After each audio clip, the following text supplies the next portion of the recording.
Hello friends, स्वागत है आप सभी को अपना चैनल एलके मैथ एकेडमी पर। आज हम लोग लेके आए हैं उन्नयन अवनमन का प्रश्नावली 9.1।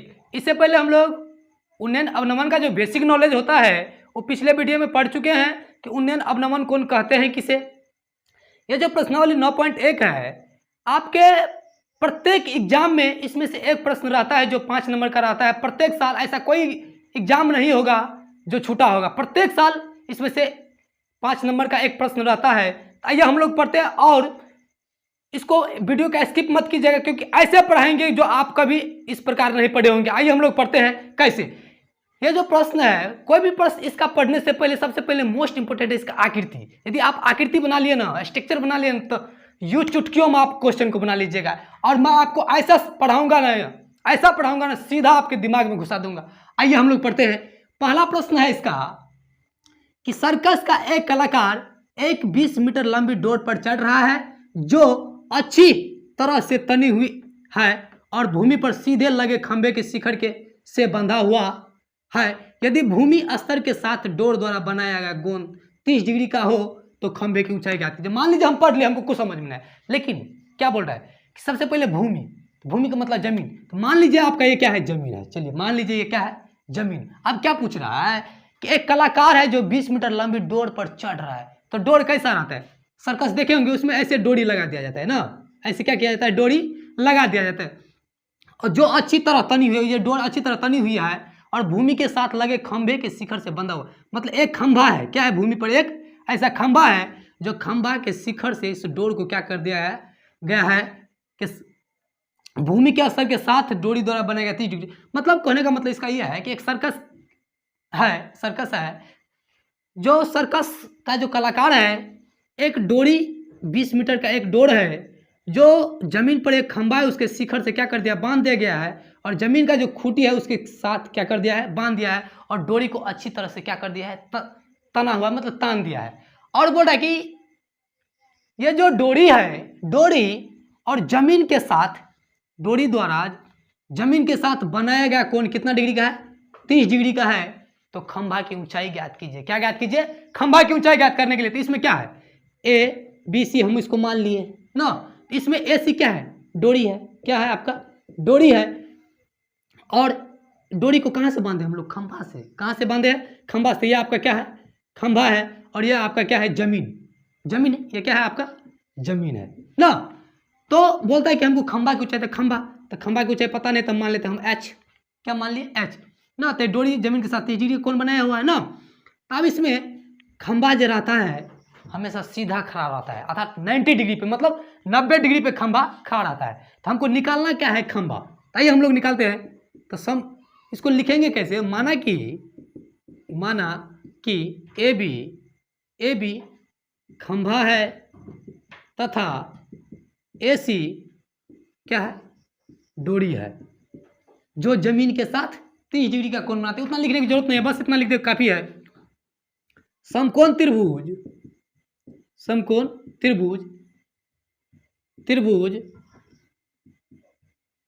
ए बी सी में निकालना है क्या हमको, ए बी अर्थात खंभा की ऊंचाई। तो ए बी भुजा का क्या नाम है, थीटा के सामने भुजा क्या कहते हैं, लंब कहते हैं। तो ये क्या है, लंब। 90 डिग्री सामने भुजा क्या है, कर्ण। तो हमको क्या, लंब निकालना है, लेकिन कर्ण पता है। तो लंब और कर्ण किस में है, त्रिकोणमिति के किस अनुपात में है, sin theta cos theta tan theta किस में है, sin थीटा क्या था, लंब बटे कर्ण। तो हम क्या लेंगे, sin थीटा। क्या लेंगे, sin थीटा। तो sin 30 डिग्री। तो sin थीटा और क्या होता है, sin थीटा बराबर थीटा के सामने लंब कहते हैं, sin थीटा और लंब बटे कर्ण। तो लंब आपका कितना है, ए बी बटे कर्ण। कर्ण कितना है, ए सी। तो ए सी तो sin 30 डिग्री का मान कितना होता है, 1/2। कितना होता है, 1/2। और ए बी कितना है आपका, एच मान है तो एच मान लीजिए। ए सी कितना है आपका, 20। तो 20 या 2 और एच को गुना करेंगे तो क्या होगा, 2h तिरछा गुना, क्रॉस मल्टीप्लाई। 2 और एच को 2h और 1 और 20 को गुना करेंगे तो कितना होगा, 20। 1 और 20 को गुना करेंगे तो क्या होगा, 20। इसीलिए h बराबर 20 बटा कितना, गुना में तो भाग में 2, तो 2 धाइन का 20, 10 मीटर। एच का मतलब खंभा की ऊंचाई कितना निकल गया आपका, 10 मीटर। तो इसीलिए खंभा की ऊंचाई कितना हो गया आपका, 10 मीटर। कितना हो गया? 10 मीटर आंसर।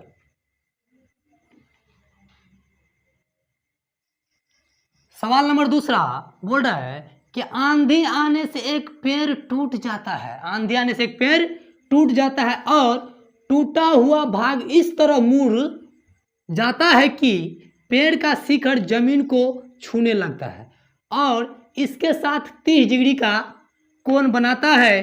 पेड़ के पाद बिंदु की दूरी जहां पेड़ का शिखर जमीन को छूता है 8 मीटर है। तो पेड़ की ऊंचाई ज्ञात कीजिए। मान लीजिए हम पढ़ ले, समझ में नहीं आ रहा है ना, तो क्या बोल रहा है कि एक पेड़ है जो टूट जाता है आंधी आने से, जमीन को छूता है।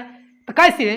तो क्या बोलता है कि एक पेड़ है, तो पेड़ कहाँ रहता है? पेड़ कहाँ रहता है? पेड़ जमीन पर रहता है। कहाँ रहता है पेड़? तो मान लीजिए क्या है, पेड़ है आपका, ये पेड़ कहाँ है? ये मान लीजिए आपका ये क्या है? जमीन है। मान लीजिए क्या है? जमीन है। जमीन है तो पेड़ कहाँ रहता है? जमीन। तो जब आंधी आता है ना, बोलता है कि जब आंधी आने से एक पेड़ टूट जाता है, मान लीजिए पेड़ है, आंधी आने से पेड़ क्या होता है? ये टूट के ऐसे जमीन को छूता है। क्या होता है? मतलब ये पेड़ है पूरा, क्या है? पेड़ है। जब आंधी आता है तो ये क्या होता है? टूट के ऐसे मुड़ जाता है। क्या होता है? टूट के मुड़ जाता है। और ये जो शिखर वाला जो भाग है ना, शिखर वाला भाग क्या करता है? इसे जमीन को छूता है। मतलब यहाँ से टूटने के बाद क्या होता है? ये वाला शिखर वाला भाग जो है जमीन को छूता है और जमीन के साथ कितना डिग्री कोण बनाता है? 30 डिग्री का। क्या डिग्री का? 30 डिग्री। और पेड़ का जो पाद बिंदु है ना, पाद बिंदु, ये क्या है? पेड़ का पाद बिंदु। पेड़ का पाद का मतलब निचला भाग। पेड़ का जो पाद बिंदु है और जहां शिखर जमीन को छूता है उसके बीच का दूरी कितना है? 8 मीटर। क्या है? 8 मीटर। तो बोलता है पेड़ की ऊंचाई ज्ञात कीजिए। तो पेड़ की ऊंचाई का मतलब इसका ऊंचाई और इसका ऊंचाई, ये दोनों निकल गया तो पूरे पेड़ की ऊंचाई हो गया ना। तो इसको A B C D पुनः एक बार हम समझ लेते हैं। क्या बोलता है कि आंधी आने से एक पेड़ टूट जाता है और टूटा, तो ए भी क्या है? एक पेड़ है जो आंधी आने से क्या होता है? सी बिंदु से टूट जाता है और इसका जो शिखर वाला जो भाग है सो जमीन को छूता है। तो ये वाला जो भाग है, ऊपर वाला भाग ऐसे करके मुड़ के जमीन को छूता है और जमीन के साथ 30 डिग्री का कोण बनाता है। कितना डिग्री का बना लिया? 30 डिग्री का। और जहां शिखर जमीन को छूता है वहां से पेड़ की पाद बिंदु, जो ये पाद बिंदु है, इसके बीच का दूरी कितना है? 8 मीटर। तो पेड़ की ऊंचाई ज्ञात कीजिए। तो पेड़ मेरा क्या है? A B.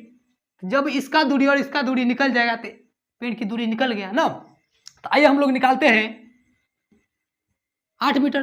तो यहाँ पे देखिए हमको निकालना है क्या? इसका दूरी और इसका, और ये वाला जो दूरी है यही ना टूट के गिरा है। तो मतलब ये AD और DC क्या हो जाएगा? बराबर। कहने का मतलब लिख लेते हैं पहले कि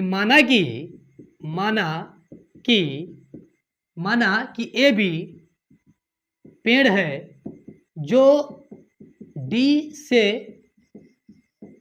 टूटकर C पर मिलता है। बस इतना ही लिखना है, इससे ज्यादा कुछ नहीं लिखना है बस। ठीक है। अब क्या हमको निकालना क्या है? इसका दूरी और इसका दूरी। तो थीटा के सामने को भुजा को क्या कहते हैं? लंब। तो ये क्या हो गया? लंब। जिस पे थीटा आधारित है उसको क्या कहते हैं? आधार। तो पहले क्या निकालना है? थीटा के सामने लंब और आधार। तो लंब और आधार किस में है? लंब और आधार किस में है? कॉस थीटा में। किस में? कॉस थीटा में। सॉरी, टेन थीटा में। किस में? Tan theta. क्या था? लंब बटे आधार। सबसे पहले हमको ये AB और DC क्या है? बराबर, क्योंकि वही भाग टूट के गिरा थे। AD बराबर DC। तो समकोण त्रिभुज किसमें? DBC में tan 30 डिग्री।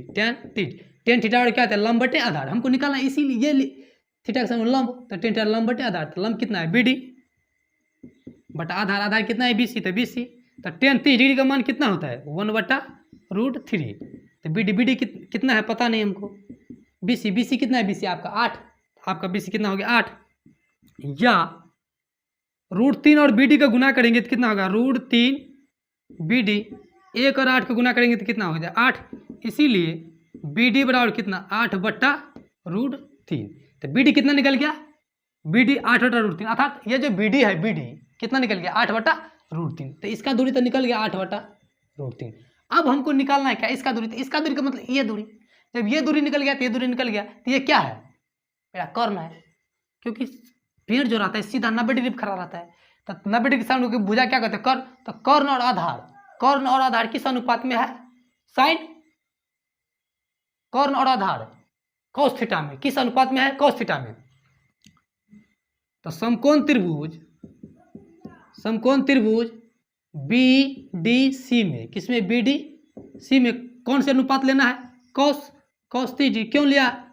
क्यों लिया कॉस, टेन क्यों लिया, क्योंकि हमको निकालना क्या है, कर्ण निकालना है। तो कर्ण आधार किस में है, कॉस थीटा में ना। तो कॉस थीटा और क्या था, आधार बटे कर्ण। तो आधार कितना है, BC बटे कर्ण कितना है आपका, DC। तो कॉस 30 डिग्री का मान कितना होता है, सॉरी, कॉस 30 डिग्री का मान कितना होता है, √3/2 और BC कितना है आपका 8 है, तो 8 DC कितना है पता नहीं, DC निकालना है।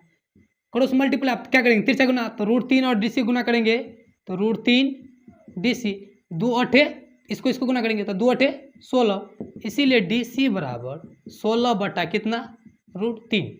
इसीलिए बस मतलब DC बराबर 16 बटे √3। तो हमको क्या हुआ, DC निकल गया, मतलब DC कितना निकल गया, 16 बटे √3। जब DC 16 बटा √3 निकल गया तो इसका मतलब AD भी कितना हो जाएगा, 16 √3। इसीलिए AD बराबर भी कितना, 16 √3 मीटर। मतलब ये भी भुजा क्या हो जाएगा आपका, 16 बटा √3 मीटर। तो हम मेरा BD भी निकल गया, AD भी निकल गया। तो बस आप पेड़ की ऊंचाई कौन है, AB। तो पेड़ की ऊंचाई, तो क्या निकालना है, BD प्लस AD ना। आइए हम लोग यहाँ निकाल लेते हैं। तो BD कितना है आपका, BD है 8 √3 प्लस AD कितना है, 16 √3। तो √3 का लघुत्तम लेंगे तो √3 में भाग देंगे √3 से तो 1 और 8 का 8, √3 में भाग देंगे √3 से तो 1 और 16 का 16, तो जोड़ेंगे तो 16 या 8 कितना हो जाएगा आपका 24 बटा √3 ना। तो बटा में कभी भी रूट रहेगा ना तो उसको हर परिमेयकरण कर दीजिएगा। क्या कर दीजिएगा, हर परिमेय, मतलब हर का क्रियाकरण। तो 24 बटा √3 ऊपर में भी गुना करेंगे और नीचे में भी गुना करेंगे, कितना, 24 और √3 का गुना करेंगे तो कितना होगा, 24 √3 और √3 का गुना करेंगे तो 3, क्योंकि √3 और 3 का रूट अंदर 9 का वर्गमूल 3 8 24, 3 8 24, तो 8 √3। कहने का मतलब ये जो पेड़ है, पेड़ की ऊंचाई कितना निकल गया आपका, 8 √3 मीटर हो गया आपका आंसर। सवाल नंबर 3 बोल रहा है कि एक ठेकेदार बच्चों को खेलने के लिए एक पार्क में 2 फिसलन पट्टी लगाना चाहती है। एक ठेकेदार है जो पार्क में 2 फिसलन पट्टी लगाना चाहती है। 5 वर्ष से कम उम्र के बच्चों के लिए वह एक ऐसी फिसलन पट्टी लगाना चाहती है जिसका शिखर 1.5 का मतलब 1.5 मीटर की ऊंचाई पर हो और भूमि के साथ 30 डिग्री का कोण पर झुका हो। मतलब एक जो फिसलन पट्टी लगाना चाहता है जिसका शिखर 1.5 मीटर की ऊंचाई पर हो और शिखर और भूमि के साथ कितना डिग्री, 30 डिग्री का कोण पर झुका हो, जबकि इससे अधिक उम्र के बच्चों के लिए 3 मीटर की ऊंचाई पर एक अधिक ढाल की फिसलन पट्टी लगाना चाहती है जो भूमि के साथ 30 डिग्री का कोण बनाती हो। तो प्रत्येक स्थिति में फिसलन पट्टी की लंबाई ज्ञात कीजिए या ज्ञात होनी चाहिए ना। आइए सबसे पहले हमको क्या बोलता है कि मतलब एक ठेकेदार है जो 2 फिसलन पट्टी लगाना चाहती है, एक 5 वर्ष से कम उम्र के बच्चों के लिए और एक 5 वर्ष से अधिक उम्र के बच्चों के लिए। तो 5 वर्ष से जो कम उम्र के बच्चा के जो पट्टी है जो 1.5 मीटर की शिखर पर लगाना चाहती है जो जमीन के साथ 30 डिग्री का कोण बनाती है, और 5 वर्ष से अधिक उम्र के जो बच्चा है उसके लिए 3 मीटर की ऊंचाई पर, 3 मीटर की कितना है, 3 मीटर की ऊंचाई पर और अधिक ढाल वाली फिसलन पट्टी लगाना चाहती है जो 60 डिग्री की कोण पर कोण बनाती है। तो बोलता है फिसलन पट्टी की लंबाई क्या होता है, क्या है, तो 5 वर्ष से कम के लिए जो पट्टी बनाना चाहता है तो ये क्या, मान लीजिए खंबा है, तो खंबा कहाँ रहता है, जमीन पर। खंबा कहाँ, जमीन। तो एक पट्टी लगाना चाहता है, ऐसे पट्टी, ये क्या आपका फिसलन पट्टी, मान लीजिए क्या है आपका फिसलन पट्टी है। ऐसा एक पट्टी है जो ठेकेदार लगाना चाहती है, और इसका जो शिखर है कितना ऊंचाई पर होना चाहिए, 5 वर्ष से कम उम्र के बच्चों के लिए कितना, 1.5, कितना है 1.5 मीटर की लगाना चाहिए। और ये जो पट्टी है जमीन के साथ कितना डिग्री कोण बनाता है, 30 डिग्री का, कितना डिग्री का, 30 डिग्री का। तो इसका बोलते हैं कि ये जो पट्टी है AC पट्टी, इस बोलते हैं पट्टी की फिसलन पट्टी की लंबाई कितना होगा। तो हमको निकालना क्या है, पहले लिख लेते हैं समकोण त्रिभुज ABC में हमको निकालना क्या है, पट्टी निकालना AC। तो थीटा के सामने भुजा क्या कहते हैं, लंब। थीटा के सामने भुजा क्या कहते हैं, लंब। और ये 90 डिग्री के सामने भुजा क्या कहते हैं, कर्ण। तो लंब और कर्ण किस अनुपात में है, लंब और कर्ण, ये अनुपात हमको देखना पड़ता है कि किस अनुपात में किसको लेंगे। तो हम देख रहे हैं कि लंब और कर्ण किस अनुपात में है, साइन थीटा में। किस में है, साइन थीटा में। तो साइन कितना डिग्री, 30 डिग्री। तो साइन थीटा और क्या कहते हैं, लंब बटे कर्ण। तो थीटा के सामने भुजा क्या कहते हैं, लंब है आपका AB बटा कर्ण क्या है AC। तो साइन 30 डिग्री का मान कितना होता है, 1/2 AB का मान कितना है 1.5 बटा AC पता नहीं। तो क्रॉस मल्टीप्लाई 1 और AC को गुना करेंगे तो क्या हो जाएगा, AC 2 और 1.5 को गुना करेंगे तो 15 दूना 30 कर ले गुना। और एक अंक के बाद दशमलव है तो एक अंक के बाद दशमलव क्या करें, बैठा देंगे। तो दशमलव बाद 0 को कोई वैल्यू नहीं, कितना हो गया 3 मीटर। कितना हो गया 3 मीटर। AC कितना हो गया 3 मीटर। मतलब एक फिसलन पट्टी कितना हो गया, फिसलन पट्टी आपका कितना हो गया 3 मीटर। अब बोल रहा है कि 5 वर्ष से अधिक उम्र के बच्चों के लिए, ताकि हम लोग निकालते हैं 5 वर्ष से अधिक, 5 वर्ष से जो अधिक उम्र के बच्चों के लिए बनाना चाहते हैं पट्टी। कैसा पट्टी बनाना चाहता है, तो ABC मान ले क्या है ABC। तो AB क्या है, खंभा है। AB क्या है, खंभा है। और AC क्या है, पट्टी। तो ऐसा एक फिसलन पट्टी लगाना चाहता है। ये जो पट्टी है शिखर के साथ कितना मीटर 3 मीटर। शिखर के साथ कितना मीटर 3 मीटर की जो शिखर है उस पर पट्टी लगाना चाहता है। और ये पट्टी जमीन के साथ कितना डिग्री, पूरे 60 डिग्री कोण बनाते हैं। कितना डिग्री का, 60 डिग्री का ना। तो हमको बोलते हैं कि पट्टी की जो लंबाई है, लंबाई कितना होगा। तो AC क्या हो गया आपका पट्टी। तो समकोण त्रिभुज ABC में हमको निकालना क्या है, AC मतलब कर्ण। तो थीटा के सामने भुजा क्या कहते हैं, लंब और कर्ण किस अनुपात में, साइन थीटा में। Sine 60 degree. तो साइन थीटा क्या था, लंब बटे कर्ण। थीटा के सामने भुजा क्या कहते हैं, लंब है आपका AB बटा कर्ण कितना है आपका AC। तो AC तो √3/2 कितना होता है, √3/2। तो 2 और AB कितना है 3, तो 3 बट्टा AC पता नहीं तो AC। अब क्रॉस मल्टीप्लाई करेंगे तो √3 और AC गुना करेंगे तो कितना हो जाएगा, √3 AC। 2 और 6 को गुना करेंगे तो कितना का, 2 और 3 का तो 2 तिया 6। इसीलिए AC बराबर 6/√3। तो जब यह बट्टा में रूट आ जाएगा ना, तो उसको हम क्या कर देंगे, हर परिमेयकरण कर देंगे। मतलब कि तो रूट नीचा में √3 है तो ऊपर में भी √3 से, और नीचा भी √3 से क्या कर देंगे, गुना। तो 6 √3 को गुना करेंगे तो 6 √3 √3 और रूट अंदर 9 के वर्गमूल 3, तो 3 दूनी 6 कितना हो गया 2√3 मीटर। तो दूसरा फिसलन पट्टी कितना हो गया आपका 2√3 मीटर। एक हो गया आपका 3 मीटर और दूसरा हो गया 2√3 मीटर।